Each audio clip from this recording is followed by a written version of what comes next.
हिंदू धर्म की लोक आस्था और भक्ति परंपरा में खाटू श्याम जी का स्थान अत्यंत विशेष है।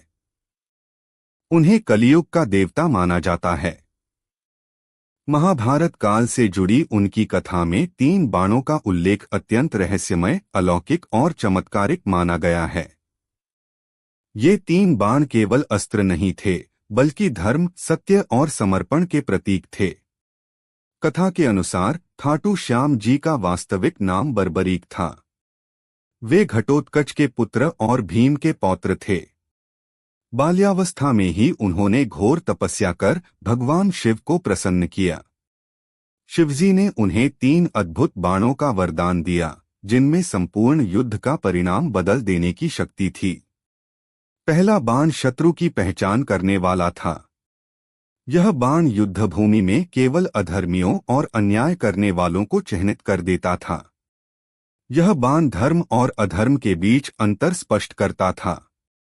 माना जाता है कि जब यह बाण आकाश में छोड़ा जाता तो अधर्मी के ऊपर स्वयं प्रकाश का चिन्ह बन जाता। इससे यह सिद्ध होता है कि श्याम जी का न्याय अचूक था।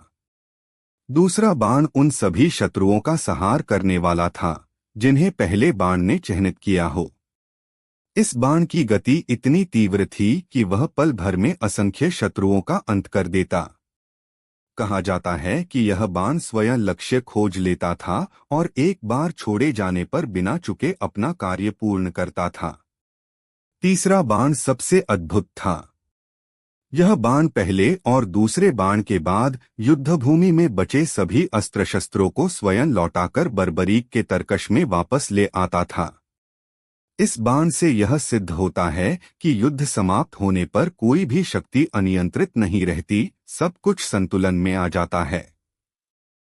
महाभारत युद्ध से पूर्व जब बर्बरीक ने युद्ध देखने की इच्छा प्रकट की, तब श्री कृष्ण ने उनकी शक्ति को परखने के लिए उनसे प्रश्न किया। जब श्री कृष्ण ने 3 बाणों की कथा सुनी तो समझ गए कि यदि बर्बरीक किसी एक पक्ष में भी युद्ध करेगा तो युद्ध का संतुलन बिगड़ जाएगा। धर्म की रक्षा हेतु श्री कृष्ण ने बर्बरीक से उनका शीश दान में मांगा। बर्बरीक ने बिना किसी हिचक के शीश दान कर दिया। उनकी इस महान भक्ति और त्याग से प्रसन्न होकर श्री कृष्ण ने